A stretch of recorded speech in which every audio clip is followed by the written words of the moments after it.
All right, step up time.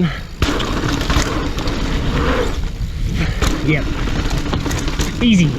All right, so what I hope you just saw is me sending it over a pretty decent gap step up with this light. It's new from Magicshine, it's the MJ-902S. Now I haven't done it yet, right? It's still all wrapped up in its packaging, but I have full confidence in this light's ability to get me over that jump that I'm like Babe Ruth, right? I'm pointing to the outfield and I'm gonna put this one over the fence.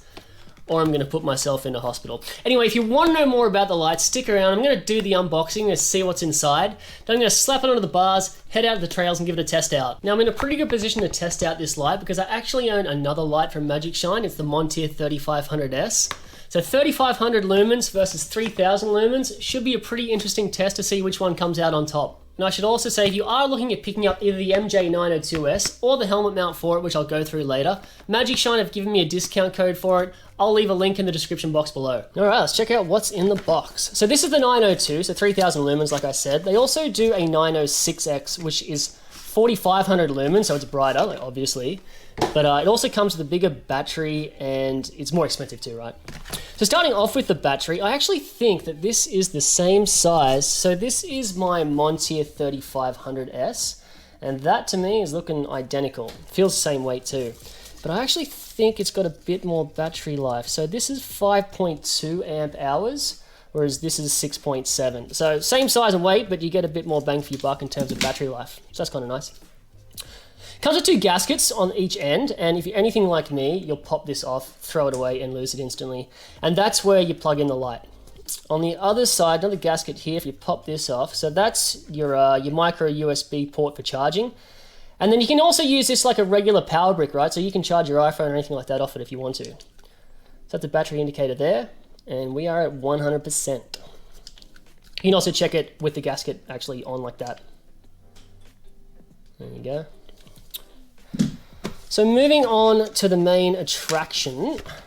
So, bring it out. So this is going to be interesting, right? So it's two main LEDs, and it actually has what's called a DRL. I had to look that up, and it's a daytime running lamp.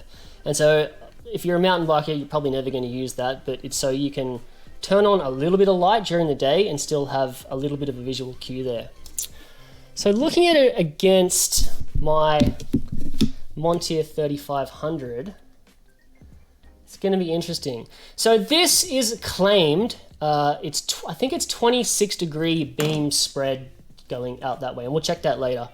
Whereas this one, I think it's got two spotlights and 3 floods, and the 2 spotties I think are 21 degrees, and then the floodlights are 31 degrees. So it's going to be interesting to see what they look like. So in terms of the build construction, these things feel nice. The battery feels expensive, the light feels expensive. And it's mostly made of the heat fins at the back. So these things, they run really hot. And so I've noticed if you're just gonna be like pushing the bike up like an up track, these things get super warm if you're gonna be running it at 100%. In terms of the sizing, so definitely smaller than this. So that's, it's probably a bonus too, right? Like I always worry about these big bulky lights on the front of the bike, and that's why I moved to a battery split, so not the combo. I used to have a combo with like a 2-in-1, and now I just think if you're gonna run a light on the front, it should be like this. Battery strapped to the bike, and then a smaller, more lightweight light on the front. And so finally, moving on to the clamp. Now, this is, how do I put this generously? I'd say that Magicshine have spent the money where it counts, and that is on the light and on the battery. This thing, I'm not the biggest fan of. I've watched quite a few reviews of the light, and it seems to be a bit of a weak point in the set.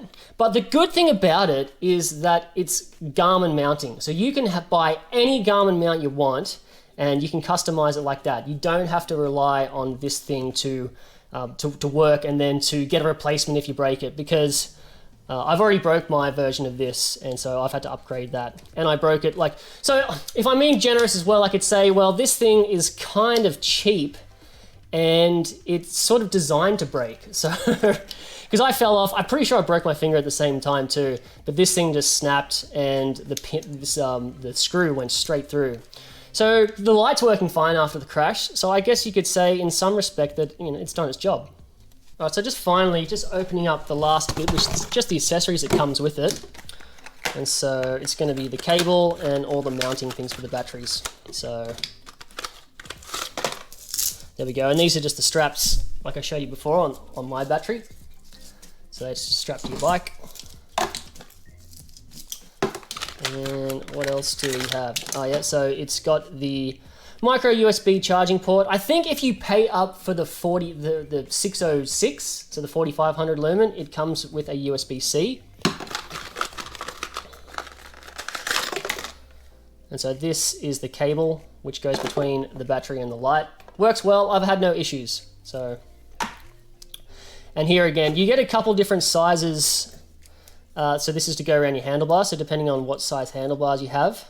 So when I broke mine originally, I was able to like use, I think I was using this one and I went with a larger one and it still worked. So whatever. I think if you do crash, you're gonna have a couple of goes with these different pieces.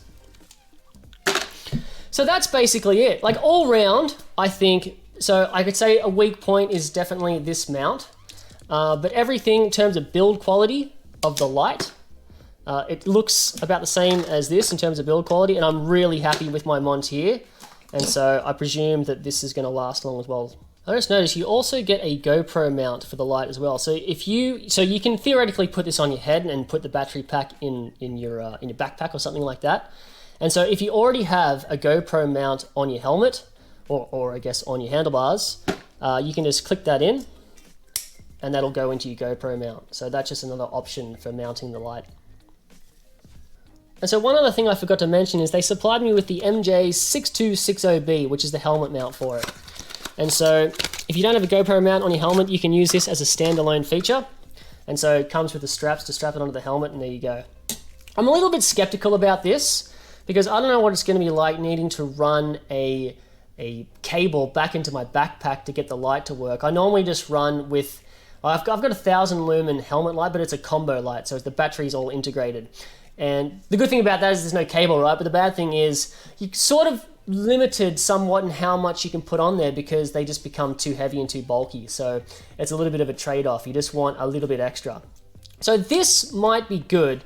If you're not prepared to go all in and do what I think you really should do, which is get a beefy light on your bars and then an auxiliary light on your helmet, this is not a bad option for someone who just wants to buy one light.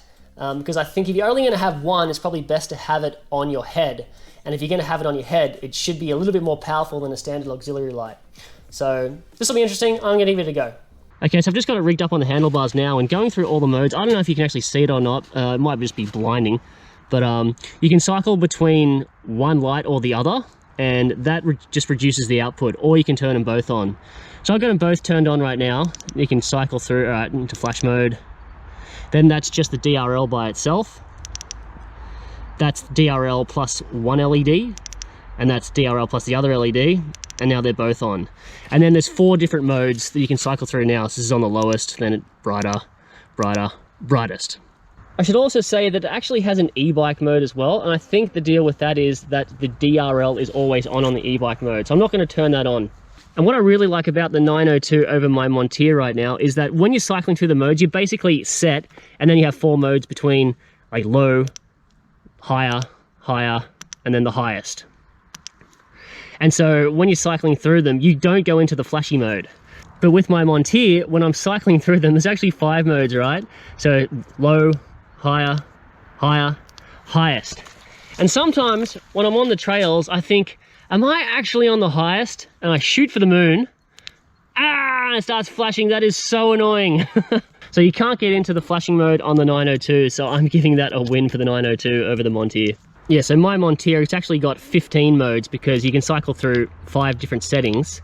Then you can also just turn on the spotties, just turn on the floods, or turn them all on. And some people criticize Magicshine for having too many options with the lights, and I don't know, you can't keep everyone happy, right? So if you dig deep enough on mountain bike forums, you'll see people talking about beam spreads.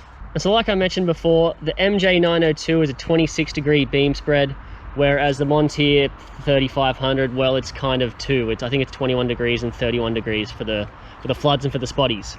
Now I reckon for mountain biking it probably doesn't matter all that much, because when it gets serious you're on single track and really how much beam spread do you really need? But anyway, this is the MJ-902 on max and this is the Montier 3500S on max, and I think I can tell that that's a bit brighter. Alright, let's go do some riding. But first I think I'm going to put the 902S just on my head by itself. We'll see how that goes. Alright, so this is a light actually mounted on my full face right now, and you really only have one option with this full face. It has to run through these holes here. And if you don't like it there, you're out of luck. But I've just tried it on and I'm totally happy with where it is right now, so no problems. So I guess if you had a GoPro mount, that might be the best option because you can put it anywhere you want. Although it is pretty handy that it has like a thumb screw here and you can adjust the pivot up and down so you can get it in the perfect spot. And yep, just got the cable running off into my bag. So this is the single track line with the MJ-902 on the head.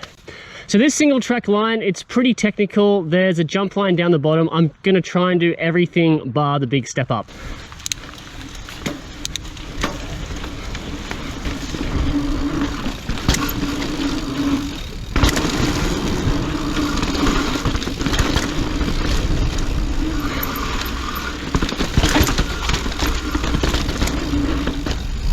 All right, going around this, back in. Yeah, okay. I forgot to mention it on the day, but I decided to do two tests. One on single track, now this one's on the fire road.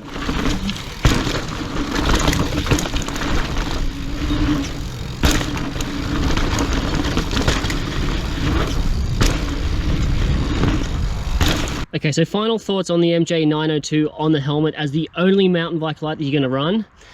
It's not for me. I think for the type of riding I do, I need more light. If you're someone who just wants to go for a light ride, you could probably get away with it. And if you also don't mind this sort of faff. So I had to mount the battery on the strap of my bag because it was just bouncing around inside the bag and the cable's not that long either. The helmet mount for it though worked really well, as long as you're happy to have it in the locations that's provided on your helmet. So that's going to change for everyone. Let's strap this thing on the bars. MJ-902S on the handlebars. I should say that I'm also running my auxiliary light on the helmet. Let's go down the single track, see how she goes.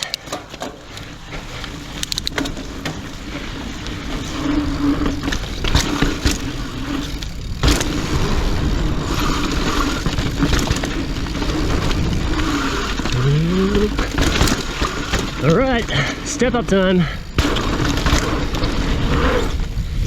Yep, easy.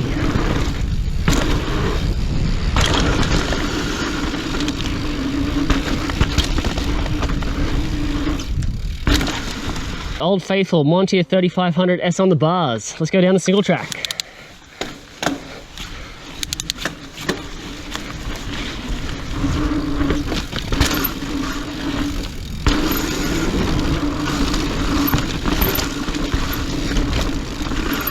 All right, here he comes. Yeah.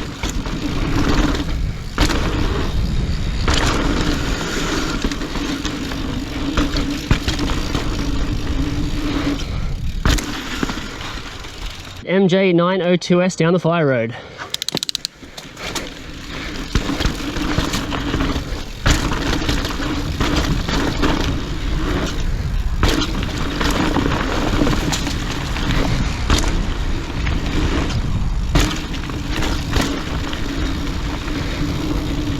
It's the Montier 3500S down the fire road.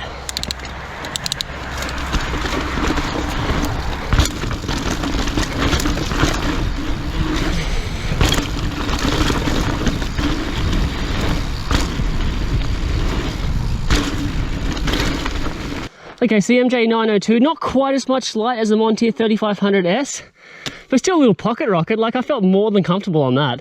Final thoughts on the MJ-902S. Really solid light, performed really well, held its own out there. I would have no problems with running this light.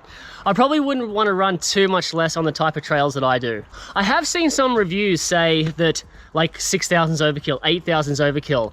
These guys are road riders, they're not mountain bikers, and they're not sending jumps by themselves in the dark at night. So you can absolutely never have too much, right? Like for me, too much would be pointing my lights at a tree and setting on fire. Then I'm like, okay, that's a little bit too much, we need to back it off a bit.